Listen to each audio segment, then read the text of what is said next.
Buenas tardes, bienvenidos un día más a estas ponencias que patrocina el Instituto Gemológico Español. Como siempre, doy la bienvenida a todos aquellos que son asiduos seguidores nuestros por su pasión a la gemología, porque pertenecen al grupo de los socios del instituto, o a aquellas personas que por primera vez vienen a escucharnos.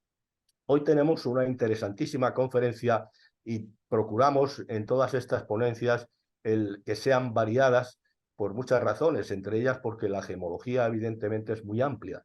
No nos quedamos solamente en la belleza de la piedra, que por supuesto es importantísima, o en sus formas, sus características, sino que vamos más allá y queremos saber de dónde viene, si es natural o no lo es, si tiene algún tratamiento específico en este mundo que va desarrollándose rápidamente en todas las técnicas, en todas las ciencias.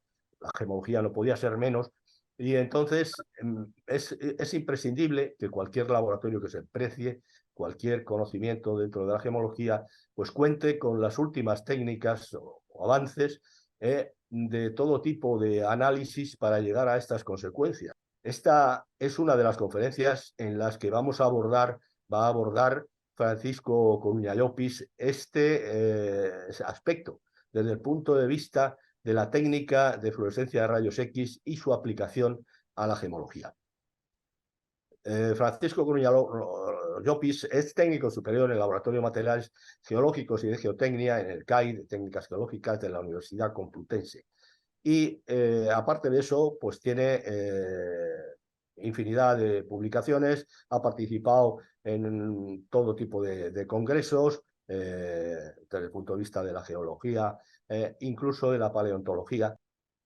Es un aporte verdaderamente extraordinario que creo que nos va a apasionar a todos los que pertenecemos a este mundo de la gemología, porque nos va a permitir, en algún caso, diferenciar realmente no solamente la naturaleza de la piedra, si es una piedra natural o sintética, como decía también, sino el yacimiento, la procedencia, el origen, la trazabilidad.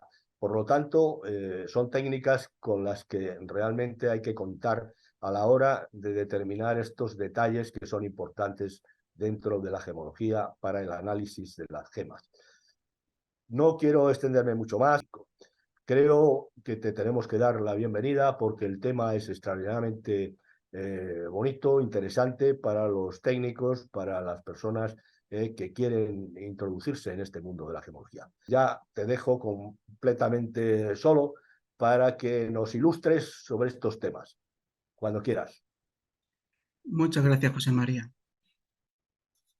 La presentación se titula Fluorescencia de rayos X, su aplicación a la gemología. Vamos a ver. El índice con el que vamos a estar hablando durante esta hora es el siguiente. Primero vamos a hablar de las técnicas de instrumental analítica de la fluorescencia de rayos X. Luego pasaremos dentro de este apartado una introducción a la fluorescencia de rayos X. El siguiente apartado será hablaremos sobre el equipamiento instrumental, luego sobre los diferentes métodos de preparación de muestras.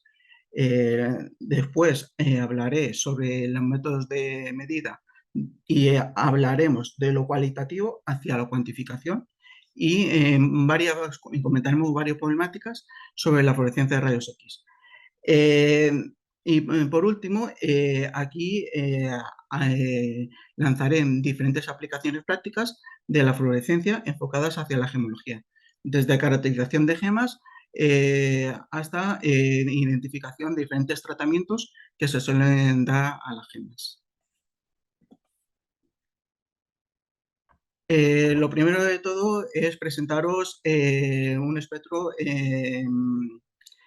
electromagnético en sí. El espectro electromagnético, nosotros vamos a hablar únicamente de la radiación de rayos X, que prácticamente está a la escala de átomos.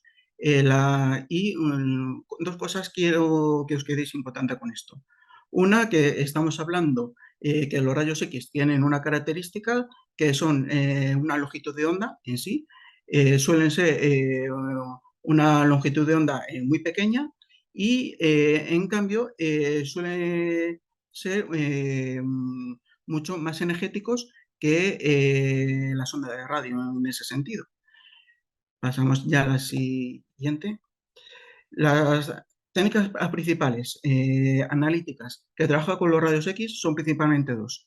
La fluorescencia de rayos X, cuya finalidad es obtener la composición química de la muestra de estudio, y la segunda, que es hasta más usada en la fluorescencia, es la difracción de rayos X, cuya finalidad es obtener la composición mineralógica de la muestra, siempre fases cristalinas. Únicamente no va a decir qué composición mineral, ya, eh, ya sea una muestra polimineral o mineral en ese sentido. A partir de ahora, exclusivamente voy a hablar de la fluorescencia y vamos a explicar cómo sucede la fluorescencia en ese sentido. Siempre para que se genere una fluorescencia tenemos que generar una radiación primaria en sí. Hay equipos que lo que hacen es que en esa radiación primaria no sea rayos X, sino sean electrones en sí, como son los microscopios electrónicos de barrido. En cambio, los equipos de fluorescencia de rayos X, los espectrómetros de fluorescencia de rayos X, generan una radiación primaria de un tipo de rayos X, que luego comentaré cuáles son los principales tubos de rayos X de estos equipos. Esta radiación primaria llega al átomo y en el primer orbital más cercano al núcleo eh, hace que se excite el electrón, sale fuera y lo que hace el átomo, por así decirlo, es que de uno de los electrones de los orbitales más cercanos al núcleo o el siguiente más cercano al núcleo o de los que estén por arriba van a ocupar esa posición que ha quedado vacante. En este momento en el que bajan ocupa esa posición, se produce una radiación secundaria en sí, que es en forma de rayos X, pero es característico exclusivamente del átomo en el que se produce esta, esta energía, este desprendimiento de energía, este desprendimiento de rayos X. Eh, Tengo que comentar qué son las líneas de energía de la K-alfa, la K-beta, L-alfa, L-beta, M-alfa. ¿A qué equivalen cuando nosotros decimos si es una K-alfa o una L, ¿de dónde viene? Primero, debemos de suponer, si suponemos que el electrón que se ha ido del átomo es de la capa más cercana al núcleo, de la capa K, eh, de la capa siguiente, la bajada de ese electrón a la capa siguiente y cuando se genera ese rayos X, se le llamará K alfa 1. Si es de la misma capa que en la anterior capa 1, pero un poquito más exterior de esa misma capa, se le llamará K alfa 2 en sí. Pero si resulta que ya no sé, ese electrón que ocupa ese lugar no es de la capa L, la más cercana a la capa más cercana al núcleo, la K, si ya es de la capa M, ya estaríamos hablando de la capa beta en ese sentido. Pero en cambio, no todos los átomos tienen, por así decirlo, el mismo número de electrones, para nada. Son mucho más pesados, por ejemplo, si hablamos como del plomo, el plomo cuesta mucho llegar a arrancar ese electrón de la capa K y prácticamente es imposible, al menos con nuestro equipo en ese sentido. ¿Y qué es lo que hace? Que el electrón sale de la capa L, de la segunda capa más cercana, por así decirlo. En este momento, cuando ya sale el electrón de la capa L, eh, del, el electrón que llega a ocupar de su lugar de la capa M se le llama L alfa 1. Y si el electrón salen ya de la capa N, ya estamos diciendo que es de la capa es un L beta o L gamma en ese sentido.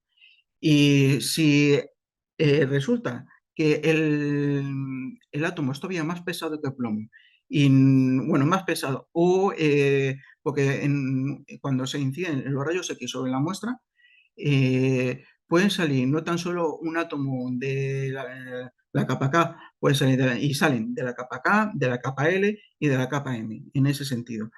Que podemos tener diferentes energías a la hora de esa interacción de la fluorescencia de los rayos X con la muestra. De tal manera que no puede salir un electrón de la capa M en sí, y de la capa N llega a ocupar, llega a bajar un electrón de la capa N a la M, y ahí se le llamaría que estaríamos hablando de un M alfa en ese sentido. Ya que hemos hablado un poco de dónde vienen esos nombres de las energías de las líneas de K beta 1, K alfa 1, L alfa, L beta, pues pasemos ya a lo que es un ejemplo de un espectro de fluorescencia de rayos X. Eh, Tengo que hablar de la ley del Lambenby, llevada hacia la fluorescencia de rayos X. Eh, Llevada hacia la fluorescencia de rayos X, que es lo que nos dice la ley de Lambenby.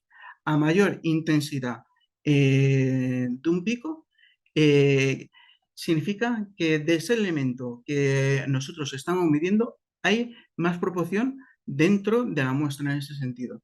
Si yo, esta intensidad, esta es la línea de la K alfa 1 de calcio. Si la línea de la K alfa 1 del calcio estuviera a la mitad, tendría mucha menos proporción de la que esta tiene, que es el doble en ese sentido. Esta es una tabla periódica en la que vemos las energías principales de los diferentes elementos. La K alfa y la K y la L alfa. Una cosa muy importante que decir, que las líneas más energéticas de cuando es la interacción de la fluorescencia con las muestras son las K alfa.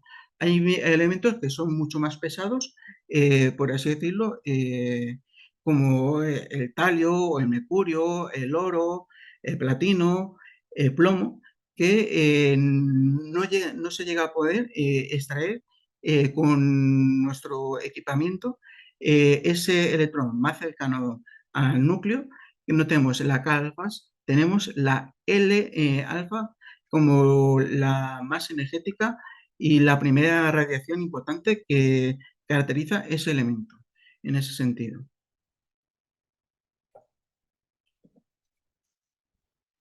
¿Qué es lo que cuesta un espectrómetro de fluorescencia de rayos X? Principalmente consta de dos partes.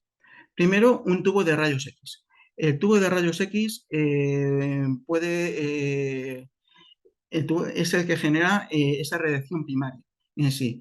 Eh, Antes os he comentado que en los microscopios electrónicos de barrido lo que suelen generar es un haz de electrones en ese sentido. Esa es la radiación primaria para ese tipo de instrumental. Pero estos equipos del espectrómetro de fluorescencia de rayos X generan una radiación primaria de un rayos X en sí. Este rayos X, en nuestro caso, en nuestro equipo, es un ánodo de paladio. Existen otros que son de rodio y de ozono, de tal manera que van generando rayos X característicos del paladio o de rodio o de ozono, dependiendo de cómo sea su composición del ánodo en sí. La siguiente parte que es muy importante es el detector. Nosotros en nuestro laboratorio tenemos un detector de energías dispersivas. Existen dos tipos de detectores. Uno es mucho más preciso, mucho más cuantitativo. El nuestro es menos cuantitativo, es más semi-cuantitativo en ese sentido, en energías dispersivas. Y el otro es de los longitud de onda. Antes os he comentado que los rayos X tienen dos características, por decirlo, mejor dicho. Todas las reacciones tienen dos características, la longitud de onda y la energía en sí. Pues los detectores trabajan con esas dos cosas. Aquí os tengo que comentar que en qué equipos tenemos detectores de longitud de onda. No sé si os sonará una microsonda electrónica. Las microsondas electrónicas tienen cinco detectores de longitud de onda. En estas microsondas electrónicas lo que se requiere son análisis cuantitativos y tiene una humidificación como si fuera un microscopio electrónico de barrido, de tal manera que vas pinchando donde te interesa y te va haciendo escaneos cuantitativos de las diferentes composiciones químicas de la parte que estés analizando de la muestra, en ese sentido. Para los equipos de espectrómetro de fluorescencia de rayos X, suelen funcionar o con el detector de energías dispersivas o con el detector de longitud de onda. Esta técnica de la fluorescencia de rayos X existe la posibilidad de que sea portable. Eh, son lo típico que salen prácticamente en la serie de CSI, de que van con una pistolita y apuntan a un sitio y te dicen la composición. Bueno, composición. Son datos semi-cuantitativos y a veces no muy semi-cuantitativos, en el sentido que trabajan con detectores de energías dispersivas y tienen más cosas que hacen que no sea tan semi-cuantitativo en ese sentido, que ahora poco a poco os iré comentando. Este es nuestro equipo, es de la casa Bruker, es un S2 Ranger y os he comentado que tiene un tubo de rayos X. Este tubo de rayos X genera rayos X de paladio y tiene un detector en el cual es un detector de energías dispersivas de rayos X. Esta parte de aquí es la cámara en sí. Cuando el equipo está encendido, los rayos X están funcionando constantemente y cuando se abre la cámara ya se apaga y metemos en las muestras y luego ya cuando se cierra se empiezan de nuevo a generar los rayos X. Sin este equipo no estuviera totalmente plomado y no habría pasado las inspecciones, sí o sí necesitaríamos que la unidad estuviera declarada como una instalación radiactiva. Está totalmente plomado, que no sale ningún tipo de radiación de dentro de la cámara hacia afuera en ese sentido. Bueno, aquí de nuevo con la tabla periódica en sí. Nuestro equipo funciona bueno, las capacidades técnicas de nuestro equipo de energía, de detector de energía dispersiva, eh, van desde sodio, la capacidad técnica para poder medir desde sodio al uranio en sí. Si nuestro equipo estuviera en condiciones de helio, por así decirlo, y que el detector no fuera de energía dispersiva, sino fuera de longitud de onda, se podría detectar eh, más elementos, hasta posiblemente de manera semi-cuantitativa en nitrógeno en ese sentido. Pero el nuestro únicamente mide de sodio al uranio. Ahora aquí os tengo que comentar dentro de nuestros elementos que podemos medir cuáles son los elementos mayores y cuáles son los elementos menores. Se suele decir geológicamente que los elementos mayores son aquellos que están en mayor proporción en el planeta Tierra. Eh, Dentro de lo que el equipo puede llegar a medir. Estos serían el sodio, el magnesio, el aluminio, el silicio, el fósforo, el azufre, el potasio, el calcio, el titanio, el manganeso, el hierro. Todos estos elementos serían los mayores. Luego ya, como el cobre, el zinc, el plomo, el bismuto, el platino, eh, todo lo demás serían elementos menores o trazas, dependiendo de la proporción. Sobre todo, para los trazas estaríamos hablando de los lantánidos en ese sentido. El cerio, el prometio, el samario, el europio. Ahora vamos a hablar de los factores determinantes en la preparación eh, de las muestras en ese sentido. Es muy importante que la muestra sea muy homogénea. Si no muy homogénea, si es muy heterogénea, el valor no va a ser muy semi-cuantitativo. Y hay una cosa que queremos, que es conseguir cerrar el análisis, porque si no, nos vamos a quedar con únicamente el espectro, que es nuestra base, que es nuestra huella química en ese sentido, y lo vamos a tener que estar midiendo de manera relativamente cualitativamente en ese sentido. Si no, tendremos que estar si conseguimos cerrar el análisis, ya podríamos hablar de una semi-cuantificación. Luego, el siguiente factor determinante es el tamaño de las partículas en el que queremos analizar. Eh, es muy importante que el tamaño de las partículas sea un tamaño inferior a 100 micras. Si es un tamaño de 53 micras, genial. Si estamos con un tamaño menor de 100 micras, estupendo. Eh, Hay un montón de veces que no podemos llegar a moler muestras en ese sentido. No podemos llegar a tener este tamaño inferiores a 100 micras, que por lo tanto también podemos llegar a medir, pero tendremos problemas si conseguimos cerrar el análisis o no. Ahora luego os comentaré. También hay una cosa muy importante que tengo que comentar. Lo que se le llama el espesor infinito en sí. Nosotros cuando nos vamos a hacer una radiografía de rayos X, nuestros huesos lo vemos en el resultado de la radiografía en sí, ya que el hueso, por así decirlo, es menos permeable que la carne, por así decirlo. Y en la carne es totalmente transparente en ese sentido. Pero si nosotros, pues, detrás del este tenemos plomo, de cuando es y el plomo ya es mucho, bueno, dependiendo del grosor, llega a ser impermeable a los rayos X en ese sentido. Que por lo tanto ya estamos ahí, tenemos que hablar de un poder de penetración o no. A la hora de las muestras hay diferentes tipos de muestras de diferentes tipos que podríamos llegar a hablar de un espesor infinito, que tenemos que suponer que atraviesa todos los rayos X la muestra y que recogemos X espesor a la hora de poder analizar. Hay veces que dependiendo de la heterogeneidad de nuestras muestras, no llegamos a tener esa penetración dentro de la muestra en ese sentido.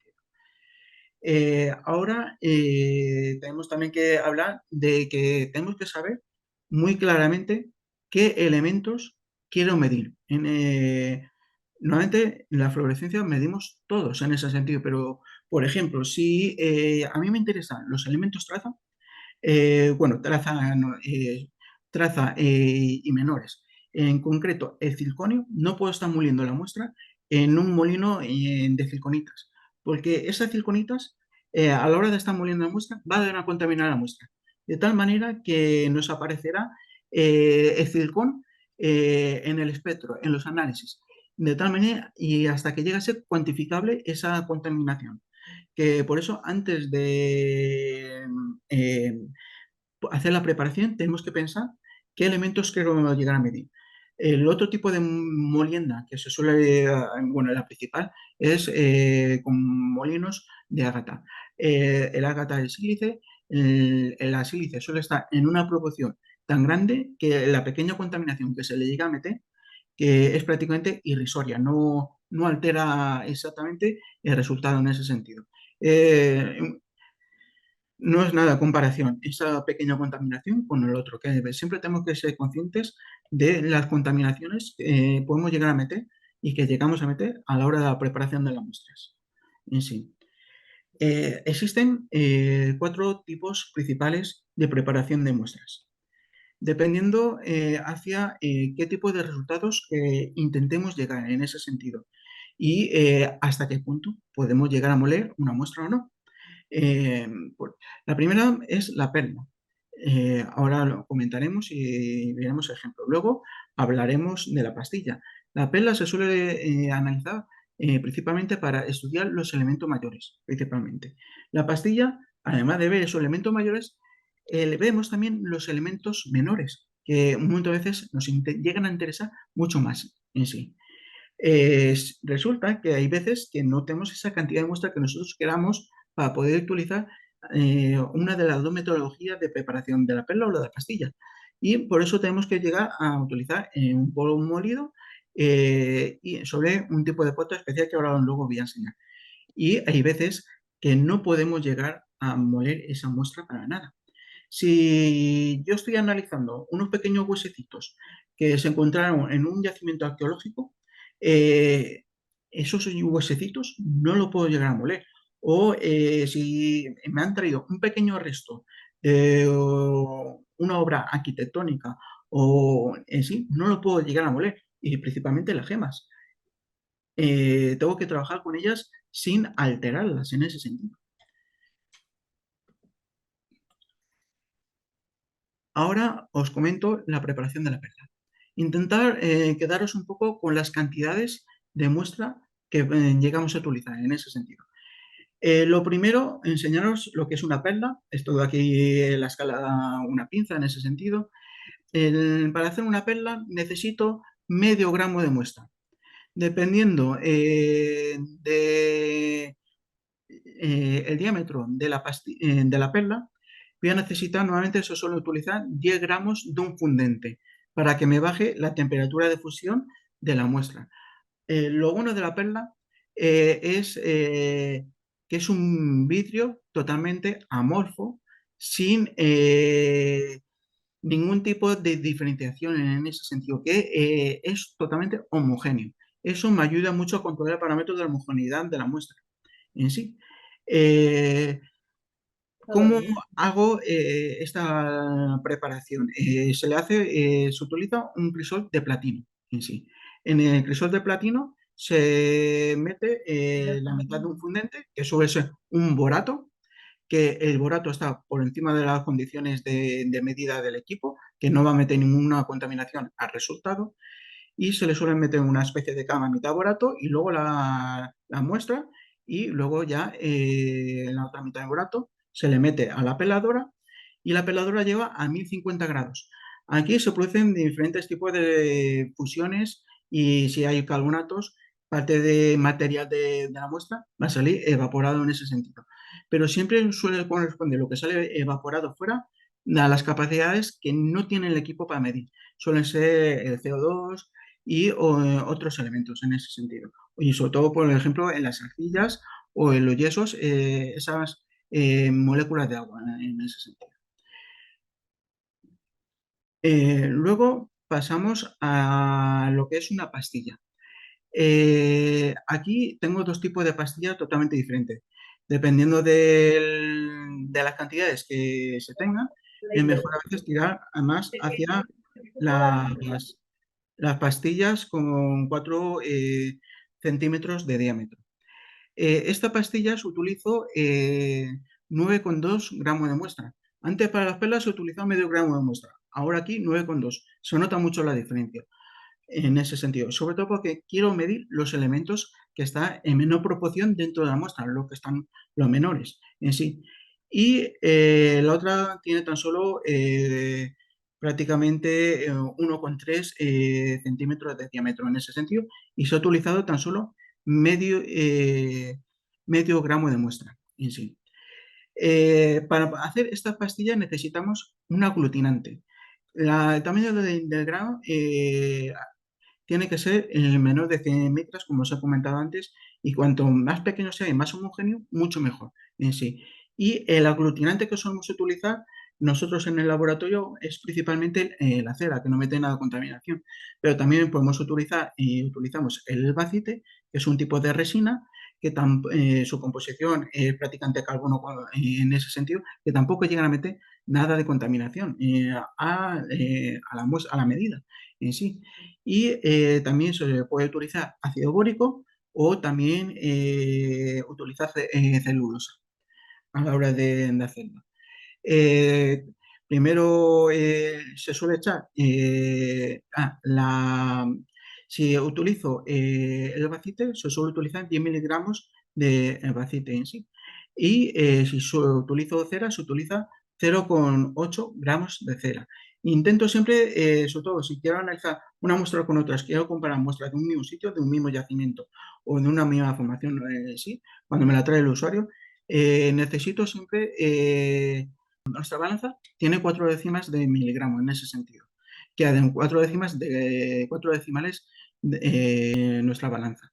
Y a la hora del me interesan que únicamente los dos últimos decimales, los 2 decimales de miligramo, se muevan un poquito, en el sentido que no tiene que después ser ceros cuando quiero analizar. Porque de esa manera, si utilizo siempre la misma relación de una muestra con la cera entre todas las muestras que quiero comparar, tendré mayor grado de comparación y mayor grado de exactitud en ese sentido. Eh, una vez que lo he echado la muestra encima de la cera y la mezclo bien, y cuando ya está bien mezclado, no tengo ningún punto blanco de la cera, lo suelo meter en estos troqueles. Este es el troquel para la pastilla pequeña y este es el troquel para la pastilla grande en ese sentido. Lo meto en la muestra y lo someto en esta prensa hidráulica a 10 toneladas durante 10 minutos. Y el resultado que tenemos son estos tipos de pastillas en sí. ¿Qué es lo que pasa cuando hay veces, bueno, aquí tengo suficiente cantidad para hacer las pastillas y pelas, pero si me traen poca cantidad, tengo este tipo de puerta.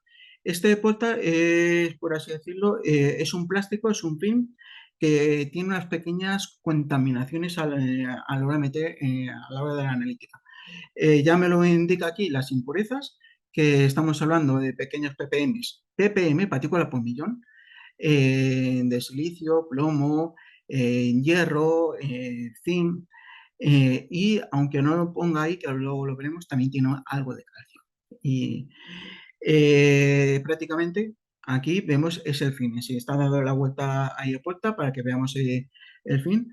Entre dos plásticos se mete este fin de tal manera que luego ya tengo que espolvorear y rellenar la cápsula en lo máximo posible para que llegue a poder cerrar en la analítica.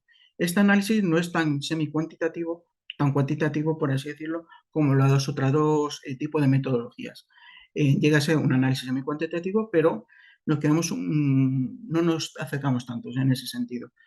Lo que pasa es que hay veces que el usuario quiere recoger de nuevo esas muestras y hacer otro tipo de analíticas totalmente diferente. Y que esas analíticas van a meter contaminación de lo que nosotros la llevamos metido para hacer nuestra analítica. Que por lo tanto, este tipo de metodología es la idea para cuando sucede eso en sí. Aquí tenemos la muestra sin moler, llegamos a moler por el molino de Ágata principalmente, aunque si yo quiero analizar únicamente los mayores, puedo molerlo con un molino de circonita y ya los prueberías. Cuando yo tengo gemas o pequeños huesecitos o restos que no puedo llegar a moler por el valor que tienen en sí, necesito utilizar ese mismo film que antes os he enseñado y sobre ese film poner la muestra que quiero analizar con este puerta, con las imágenes que estamos viendo. Este es una esmeralda, este es un granate y este de aquí es un rubí, que es un diamante, sí. Vamos a ver. La siguiente. Los métodos de medida. Ahora vamos a seguir hablando de más cualitativo hacia más cuantitativo en ese sentido. Existen tres tipos de medidas principales. Una, cuando no llegamos a cerrar los análisis, que ahí únicamente tenemos el espectro y luego ya podemos hacer diferentes tipos de cálculos para hacer una semi-cuantificación. Que eso es una manera más cualitativamente que podemos llegar a trabajar y muchas veces en gemología no nos queda otra manera que trabajar de esta manera. Y luego tenemos el siguiente, el método que viene, por así decirlo, de fábrica, el método de ecoóxidos o ecometals, sí que son metales exclusivamente lo que queremos analizar. Aquí con esta metodología tenemos el límite de cuantificación de 0,001%, 100 ppm, 100 partículas por millón en sí. Luego ya tenemos el siguiente método, que es hacer recta de calibración. Y aquí es necesario, para esta recta de calibración se hacen con patrones certificados y estos patrones certificados nos tienen que decir qué elementos llegamos a tener. Ahora luego veremos algún que otro ejemplo de patrón. Y es mucho más cuantitativo que el óxidos. Sobre todo si nuestras muestras que queremos estudiar conseguimos patrones certificados muy parecidos o similares a nuestras muestras en ese sentido. De esa manera sería mucho más cuantitativo. Existe otro tipo de metodología de análisis geoquímico que ya es atacando, disolviendo la muestra, por así decirlo, a través de ácidos y haciendo la muestra diluida en ese sentido, que ya serían los ICPOs. Ahí no estamos hablando de quedarnos únicamente en 100 ppm. Ahí estaríamos hablando por ejemplo, con el masas, podemos llegar a ver partículas por trillón, PPTs en ese sentido. Se tiene mucho más nivel de cuantificación y dependiendo de qué tipo de elementos queramos llegar a medir. Pero ahí ya atacamos totalmente la muestra, la hacemos diluida. Pero a nosotros nos interesa seguir trabajando en sólido. Vamos a hablar de lo primero. Aquí tenemos el resultado de un espectro, pero ¿qué es lo que pasa? Aquí veis un puntito rojo. Esto significa que el análisis no se ha cerrado en sí. Y vemos elementos variopintos como el molibdeno, cadmio, en ese sentido. Paso a la siguiente y este es este es el espectro de ese análisis. Si yo me voy en busca de Molinero, el Molinero está en esta región aquí, no llega a aparecer en ese sentido. Y el cambio está en esa región más a la derecha, tampoco llega a aparecer. Hay veces que cuando se cierra el análisis, y bueno, cuando no se cierra el análisis, nos salen elementos ahí en la semicuantificación que él intenta, que no son válidos. Y le tenemos que decir que esos elementos no están. Y tenemos que intentar cerrar ese análisis de alguna manera. Si no, nos quedamos trabajando de manera cualitativa en sí.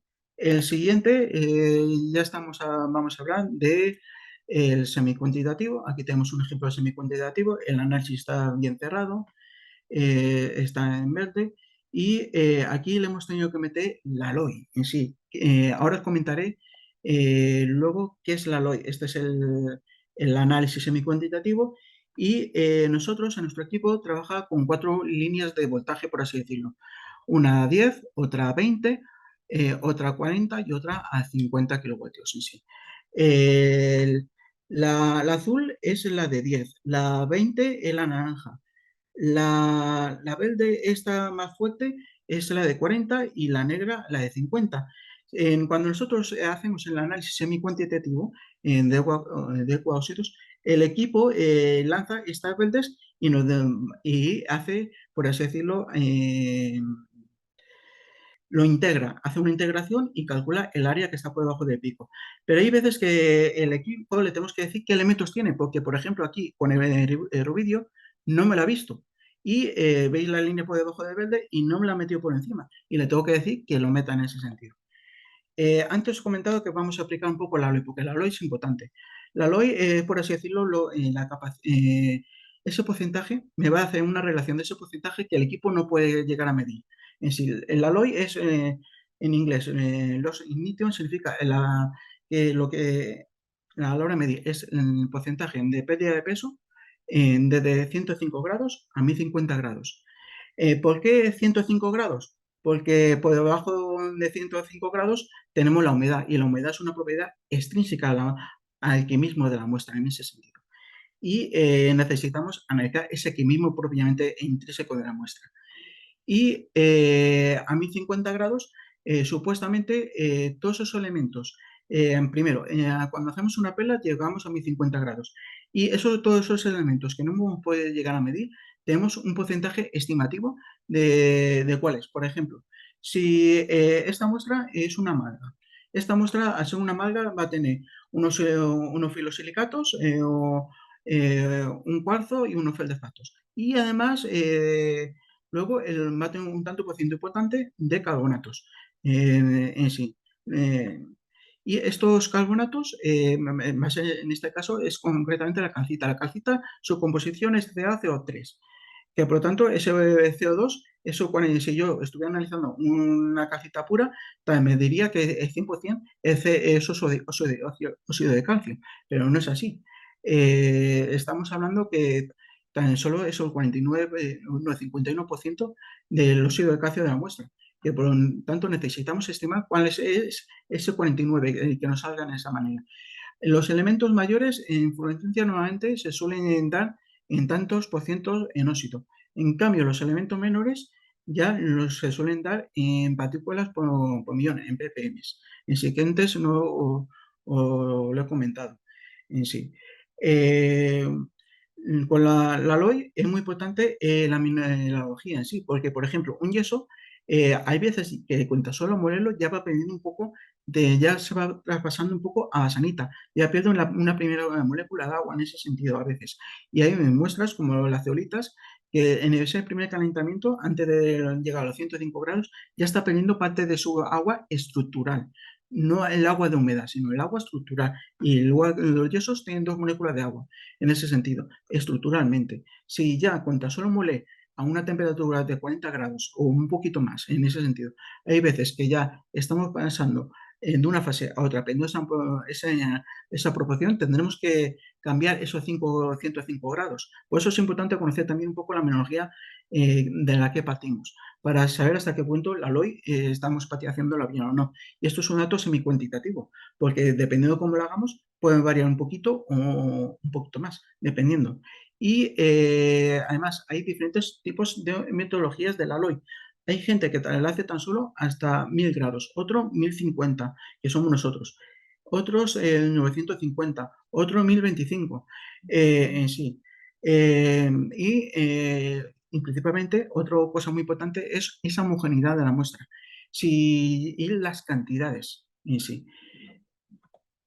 Dentro de los métodos de medida, vamos a hablar ahora más de lo que se han hecho con reta de calibrado. Aquí tenemos varias imágenes.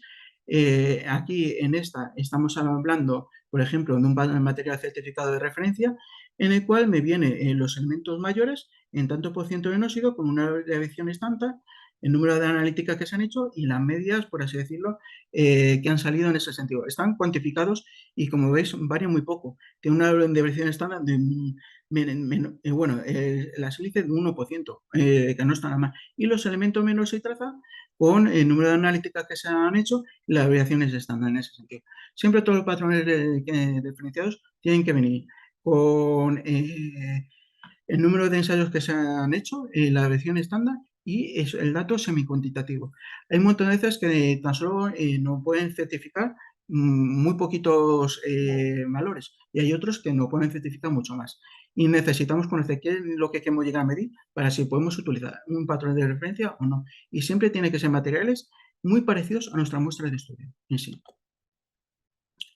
Aquí en esta misma muestra se hizo con este tipo de metodología y aquí ya podemos ver que el límite de detección, estamos hablando de en el sodio, es un elemento muy volátil, por así decirlo, que en su semicuantificación va a variar bastante más con respecto a los otros.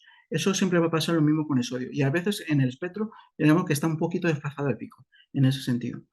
Y, y hablaremos, bueno, los elementos menores, a veces haciéndolo con estos líneas, con estos rectas de calibración, podemos llegar a tener un límite de detención de una ppm. Estamos bajando mucho ese límite, estamos bajando mucho la poder cuantificar de 100 ppm a bajarlo a pocas ppm en ese sentido. Para que lo veamos aquí, cómo se expresan los resultados principalmente en geología, tanto por ciento y luego en partículas por millón de los menores en ese sentido.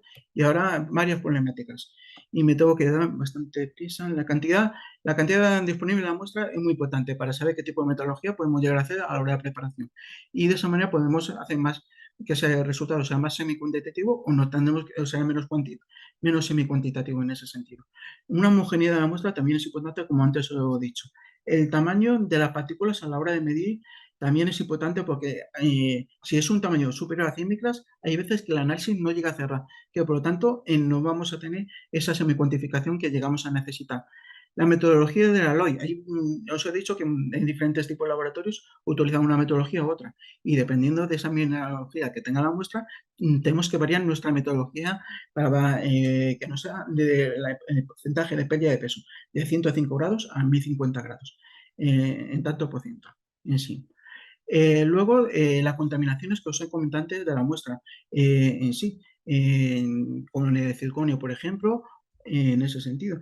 Y luego hay unas interferencias de los podcasts en los fins y de la cámara. Y también, por supuesto, existen interferencias espectrales. Este espectro es exactamente con la cámara vacía en ese sentido. Y vemos que tiene unas pequeñas contaminaciones de cobre y de zinc. Tiene unos pequeños picos de cobre y de zinc y prácticamente vemos un poco de paladio, que es normal, y un poco de hierro, pero es prácticamente irrisorio el hierro en ese sentido. Esta es nuestra cámara, en ese sentido. Aquí abajo es donde tenemos el detector y de aquí ahora está totalmente cerrada el paso del tubo de rayos X, donde se generan los rayos X, a la cámara. Y ahí es donde estaría la conexión del tubo de rayos X en sí. Este espectro es con ese fin que antes os he comentado para medir las gemas o muestras en polvo en ese sentido. Le mete algo de contaminación. Antes os he comentado que ahí en la cajita me aparecía comentado cuánto ppm que te podía tener ppm de silicio en ese sentido. Llega a tener una muy pequeña contaminación de silicio, pero sí que aparece un poquito más de calcio, que ahí no lo indicaba, pero siempre tenemos que analizar por separado para ver hasta qué punto llegamos a tener esa contaminación. Y vamos a tener, cuando hablemos de nuestras gemas, siempre estas contaminaciones de cobre y zinc. Por lo tanto, hay varios elementos que no podemos llegar a nunca a analizar dentro de con las gemas y tampoco, bueno, cuando analizamos cualquier tipo de material, la relación primaria nunca va a estar dentro de nuestros resultados de análisis. Aquí es justamente nuestras líneas de paladio en ese sentido. La L-alfa, la L-beta, aquí tenemos la alfa de paladio. Vale. Las interferencias espectrales. Hay bastantes y son muy importantes en ese sentido.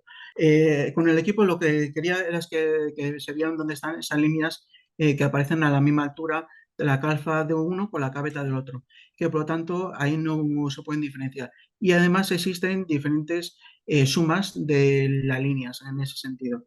Ahora vamos a pasar ya a una manera más práctica para la caracterización de gemas en ese sentido, todo lo que podemos utilizar la fluorescencia en sí. Vamos a hablar del berilo. Existen diferentes formas de gemas de minerales dentro del grupo de berilio. Estamos en el agua marina, que le da el color azul es el hierro 2+, en estado en 2+, la molganita, que es justamente en manganeso, el que le da ese color rosa, el oro, que es el que le da ese color amarillo, que el eudoro, el color amarillo es dado por el hierro 3 más, y la esmeralda, que le da ese color, el que le da el color es el cromo en sí. Este es un espectro de, mm, de una esmeralda, que era una esmeralda, no, de una agua marina. Aquí tenemos la agua marina. La agua marina tiene el silicio, la composición del agua marina es dos moléculas de berilio, dos de aluminio, y tiene 6 de silicio y 18 oxígenos en sí. Y eso es más el hierro que le da el color azul al agua marina. Hay veces que en la estructura del agua marina se suelen meter muchos cationes dentro. Y como puede ser el rubidio o el estaño. Y hasta el cesio en ese sentido. Y hasta puede haber intercambios del berilio con el cesio. Que por eso aquí llegamos a ver cesiones. Y aquí tenemos el aluminio, siempre en esa proporción más o menos de un tercio del silicio aproximadamente, y podemos llegar a tener también dentro de su estructura un poco de potasio y también un poco de manganeso en ese sentido. Aquí tenemos varias aguas marinas y prácticamente son varios espectros, y no hay ninguno que sea idéntico al otro en ese sentido. Siempre tenemos la misma proporción de silicio-aluminio, y siempre tiene que estar el hierro en una proporción más importante que los otros elementos para que le dé ese color azul. En sí. Aquí en esta primera vemos que tiene mucho más hierro que manganeso prácticamente, y el cromo no aparece. Luego aquí también en ese sentido también podemos tener el cesio por ahí. También llegamos a tener un poco, se puede llegar a meter un poco de plomo, llega a meterse rubidio, también se puede meter perfectamente el magnesio, pero lo que le da el color y el pico más importante, sí o sí, es el pico del hierro en ese sentido. Y siempre la relación del aluminio con el silicio está ahí presente. Y hasta se puede llegar a meter un poquito de cloro dentro de lo que es esos tubos eusedrales que tiene la agua marina. Que por lo tanto, todas las aguas marinas va a tener pueden llegar a decirnos de dónde es una agua marina. Si tenemos una base de datos de todos esos yacimientos de agua marina, podemos llegar a saber hasta de dónde puede llegar a ser si en cada yacimiento hemos analizado más. Eh, Cada magma, por así decirlo, residual a la hora de la formación de las aguas marinas son yacimientos hidrotermales. Eso residualmente tiene un químico en sí. Y las variaciones, aunque sean muy pequeñas, nos llegan a aparecer por la fluorescencia en ese sentido. Y un elemento que es muy importante dentro de los berilios es también el galio, que luego lo iremos viendo en ese sentido. Pasamos ya al grupo de las esmeraldas. Eh, Siempre vamos a tener esa misma relación como del berilo en sí, un tercio de la altura del silicio con respecto bueno, un tercio de la altura del aluminio con respecto al silicio. Ahora aquí, dentro de las esmeraldas, el que le da ese color es el cromo. Pues aquí tenemos el cromo en sí. Y el hierro está en menor proporción siempre que el cromo, para que le dé ese color verde. Eh, También tenemos siempre galio en ese sentido. Y el caso que llegamos a tener aquí es la contaminación de plastiquito, así que nos tenemos que olvidar. Y también tenemos la contaminación de la cámara, del, eh, del cobre y del zinc, en ese sentido, muy poquito en ese sentido. Y los picos que tenemos aquí son justamente los sumatorios de los picos más importantes. Aquí tenemos los sumatorios de los picos de las energías del silicio y del aluminio. En la línea verde tendríamos los picos más importantes del sumatorio del cromo en ese sentido, porque aparece la línea verde ahí, pero no llega a ser ningún elemento estos picos en sí. Luego ya pasamos a comparación de una esmeralda con otras. Ya hay un gemólogo estadounidense, David Cromin, que estudió diferentes esmeraldas y llegó a indicar que de cada yacimiento, de cada mina, salía una esmeralda con una huella característica diferente a las otras, pero siempre vamos a tener esa misma relación de silicio-aluminio y el cromo siendo un valor muy importante. Aquí ya tenemos un vanadio que en la siguiente, en sí, también es más alto todavía el vanadio, pero sigue siendo el cromo mucho más alto. Y en cambio tiene mucho menos hierro en este sentido. Aquí nos pasa algo parecido como la otra, pero el vanadio llega a ser hasta un poquito más que el cromo en este sentido y llegamos a tener hasta un poco de escambio, que también se puede llegar a meter dentro de la estructura. Como vemos, prácticamente, bueno, las cinco espectros son totalmente diferentes y hasta podemos tener ese intercambio del berilio un poco por el cesio en ese sentido, como el que tenemos en el último de abajo, en sí, en esta esmeralda. En sí. Siempre las esmeraldas, si tenemos una base de datos con todos los yacimientos, con todas las minas de esmeraldas y analizadas una mina de teniendo un ejemplo de todo esto, podríamos llegar a indicar de dónde nos viene esa esmeralda, la que nuestra esmeralda de estudio, nuestra esmeralda objeto que no sabríamos dónde viene en un principio, pero analizando, obteniendo ese espectro de fluorescencia, podemos ver qué es lo que llega a tener y decir dónde viene en ese sentido. De qué país, de qué tipo de yacimiento, pues tenemos esa gema. Vamos a ver, aquí yo tengo, mejor dicho, pensaba que era una molganita, pero resulta que no es una molganita totalmente. ¿Por qué? Porque la molganita lo que nos da ese color rosa es, es el manganeso. Pero resulta que aquí es tan bajo que esto no da color rosa en ese sentido. En cambio, es otro tipo de berilo totalmente diferente. La pezonita, que llega a tener una cantidad de cesio, como veis ahí, mucho más alta que en todo lo demás que hemos visto, en ese sentido. Y puede llegar a tener, pues, por supuesto, como el galio, un poquito, y también tiene rubidio, y aquí vemos los picos de la L-alfa y L-beta muy, muy claramente del cesio en sí. Podemos llegar a tener también sodio y magnesio. Una cosa que antes no os he comentado de la sexta de las esmeraldas es que si yo tengo, para diferenciar una esmeralda natural de una artificial, salvo las sintéticas rusas, bueno, y hasta las sintéticas rusas, en las naturales llegan a tener más contenido en sodio y en magnesio que las artificiales. Y hasta las sintéticas llegan a tener mucho menos contenido en hierro, salvo las rusas. Las sintéticas rusas tienen más contenido en hierro en ese sentido. Y, y en níquel también la suele tener únicamente en níquel suele aparecer aquí al lado del hierro, en esta parte de acá. Esta no tiene níquel ahí.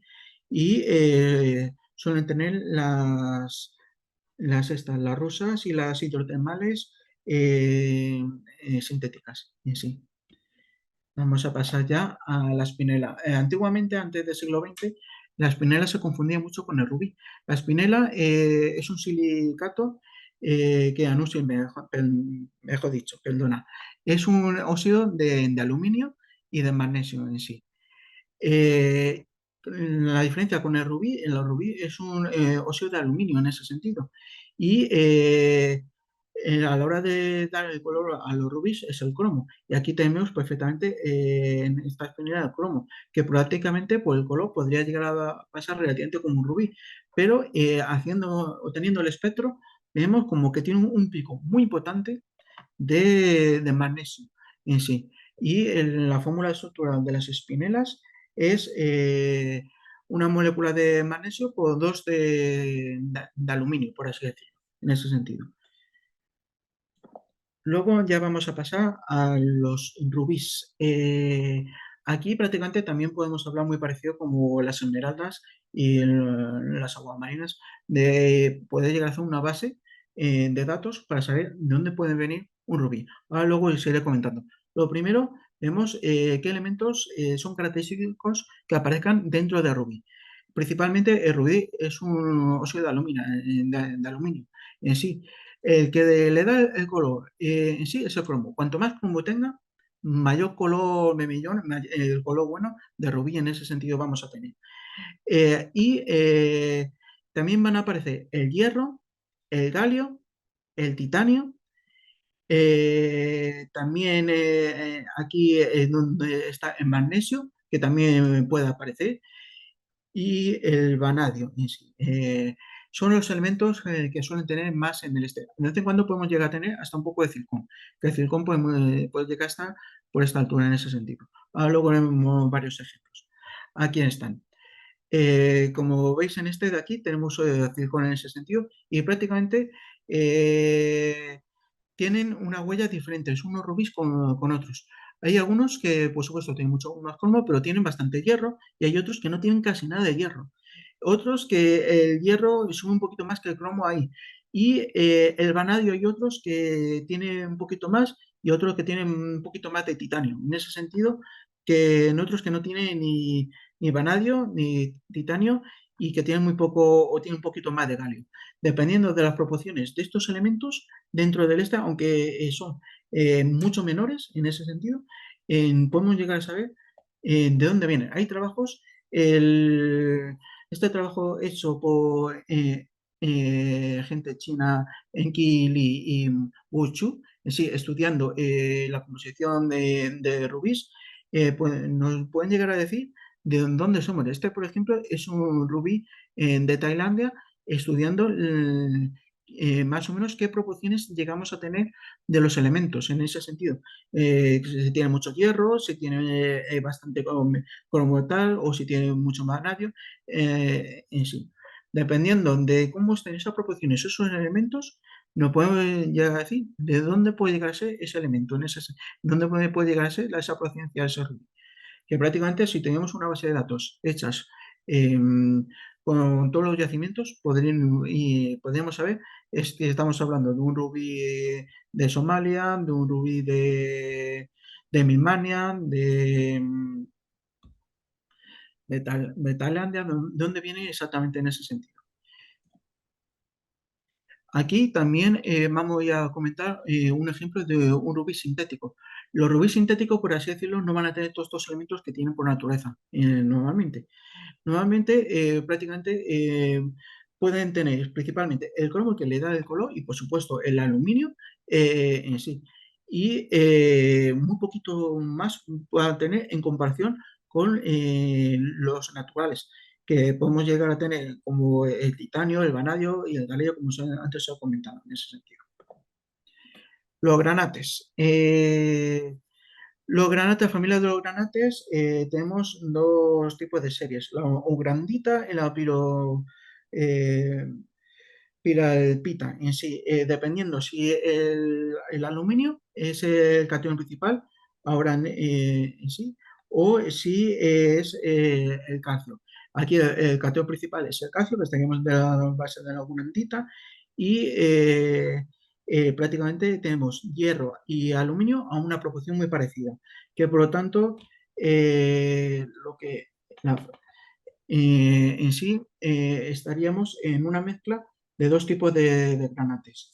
Estaríamos entre una andrandita o una grosularia, en ese sentido, en este caso. Que por lo tanto, también con los granates, dependiendo de estos elementos de estas series, también podemos llegar a hacer más estudios en ese sentido. Y podemos ver que puede estar entre una fase u otra en sí. Aquí tenemos variaciones importantes. Este de aquí es una granate de la serie de la piraspita. En concreto, tiene mucho hierro, que por tanto es un armadino en ese sentido. en comparación al poco magnesio, bueno, relativamente poco magnesio que pueden llegar a tener con respecto a otros en ese sentido.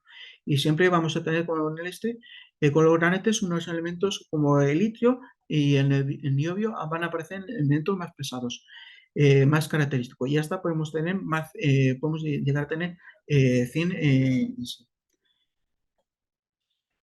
Eh, Vamos a pasar ahora a diferentes tipos de tratamientos que se pueden llegar a detectar por la fluorescencia de rayos X. El tratamiento de plomo de rubíes y el tratamiento de plomo y bismuto en diamantes. En diamantes, la composición de diamantes, lo sabemos, son carbono en ese sentido, que por tanto estaría fuera de nuestras capacidades técnicas de medidas en sí. Pues vamos a ver cómo lo conseguimos analizar en ese sentido. Primero vamos a hablar de los rubíes en sí. Eh, Aquí, cuando se trata con el óxido de plomo para recubrir y mejorar, en teoría, el rubí y cerrar un poco esas fracturitas, esos espacios, hacer un poco, darle más quilates, por así decirlo, le meten el plomo y llega a bajar mucho el valor de rubí en ese sentido. Y se ve muy bien que la muestra llega a tener rubí. Y es un tratamiento totalmente, porque el plomo no está en los rubíes naturales en sí. No, no se ve para nada, nunca está. Y veis la proporción de los elementos que hasta llega a ser mayor que el cromo en sí. Eh, Vamos a ver, aquí tenemos diamantes en ese sentido y vamos a ver un diamante natural, que es el que tenemos aquí arriba, y luego otro diamante tratado con óxidos de plomo y bismuto para darles mayores querates en ese sentido, para tapar pequeñas imperfecciones y se ven muy claramente los picos de plomo y bismuto en el que se le ha hecho ese tipo de tratamiento. Y en cambio, en el espectro del diamante que hemos analizado, que no tiene este tratamiento en ese sentido, resulta que no lo tiene, que no aparecen esos picos. Lo veríamos muy claramente en la línea de 40 y hasta lo veríamos un poco en la de 50. Y es totalmente llana en sí, no hay nada en sí. Los zafiros también se suele dar el mismo tipo de tratamiento que en los rubíes. Y los zafiros los podemos reconocer muy bien también con la fluorescencia. La diferencia es también un óxido de aluminio, pero la diferencia con el rubí en sí es que el que le da ese color azul suele ser el hierro y a veces también el cobalto. Aquí se ve bien el pico de cobalto. Y en cambio, los rubíes únicamente es el cromo el que le da el color y en ese sentido. Y cuando es tratado por el plomo, por así decirlo, para tapar esas imperfecciones, lo tenemos muy claramente el plomo. eh, que por lo tanto, la fluorescencia ahí nos ayuda mucho. Eh, la fluorescencia, lo que conseguimos con ello es conseguir esa huella química de esa gema en ese sentido. Y de las muestras geológicas, todas esas, y conseguimos esa huella química y podemos llegar hacia un análisis más cualitativo o quedarnos en un análisis semi-cuantitativo integrando hacia cuantitativo en sí. Y siempre la fluorescencia de rayos X es una técnica semi-cuantitativa.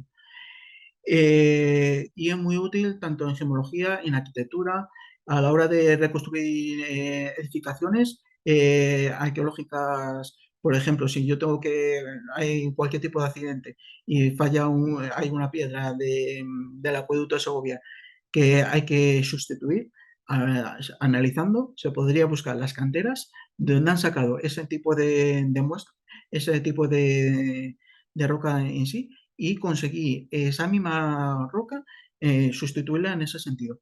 Que por lo tanto, si conseguimos analizar dónde está el origen, podemos llegar a restaurar diferentes tipos de arquitecturas, por así decirlo, ahí. Y para la gemología ya habéis visto que para los tratamientos, para diferenciar hasta según de una espinela de un rubí, porque antiguamente, antes del siglo XX, se confundían los rubíes y las espinelas rojas, con ver a ese pico, principalmente a la espinela roja del magnesio, lo diferenciaríamos ahí muy sencillo y muy rápidamente. Y sí. y muchas gracias por estar aquí en la presentación. Muchas gracias por todo. Dar las gracias a Francisco Coruña por en fin, el esfuerzo que ha hecho, evidentemente, para contarnos, pues esto que me parece una técnica muy interesante para los que no la conocen en profundidad. Pues hemos tenido un repaso interesante de cómo se puede aplicar, para qué sirve, hasta dónde puede llegar, y por lo tanto, pues es un conocimiento más que tenemos de dentro de este campo de la gemología. Así que muchas gracias, Francisco, por tu charla. Ha sido muy ilustrativa. Y bueno, agradecerte que hayas hecho ese esfuerzo y que en otra ocasión pues, nos puedas también contar, en fin, cosas de las que tú normalmente utilizas en el laboratorio y que no son frecuentes en los laboratorios normales de gemología. Así que, Y pues, Bueno, como he entrado un poco tarde, iba un poquito perdida. ¿Me puedes recomendar alguna publicación o algún artículo o página web que pueda leer un poco más de este tema? ¿Hay alguna publicación en el IGE o...? Si quieres, me puedes escribir a mi correo y te puedo mandar diferentes. Con tan solo pone fluorescencia de rayos X, dependiendo de hacia dónde lo quieras enfocar. Si primero quieres ver cómo funciona la técnica o si luego quieres analizar hacia algún tipo de gema en especial o dependiendo de cómo sea tu muestra, dependiendo de la problemática que tengas, te puedo recomendar una u otras o en ese sentido. Hay artículos que están trabajando como la que os he enseñado con los rubíes ahí, que dependiendo de lo que sea necesario, pues te puedo guiar más o menos. Vale, ¿tu correo sale por aquí? A ver, fcolunal@ucm.es. vale, ahora me lo apunto. Vale, Francesco, gracias, Francisco. perdóname, soy Marian Fargat. Decirte que sabes un montón, maravillosa tu charla. Qué repaso nos has dado, todo cómo se ve la fluorescencia, todos los elementos, el repaso que nos has dado final, maravilloso.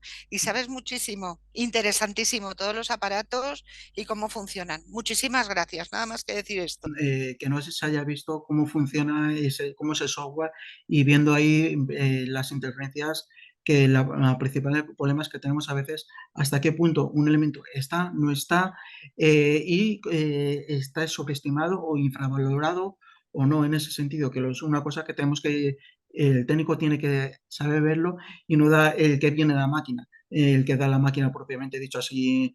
Tenemos que decirle que ese elemento está o que no. Si sobre todo se ha metido una contaminación. Si hemos metido esa contaminación de circonio, le tendremos que decir, lo siento, no quiero analizar circonio, vamos a suponer que no está, para que sea un análisis más real, más acercado a la realidad. Sí. bueno, pues yo creo que ya solo queda despedirnos. Muchas gracias a todos por su asistencia. Me alegro que hayan sabido apreciar el esfuerzo y esta magnífica conferencia de Francisco Coruña, y espero que siga contándonos cosas sobre este mundo de la técnica aplicado a la gemología. Así que gracias a todos y buenas noches.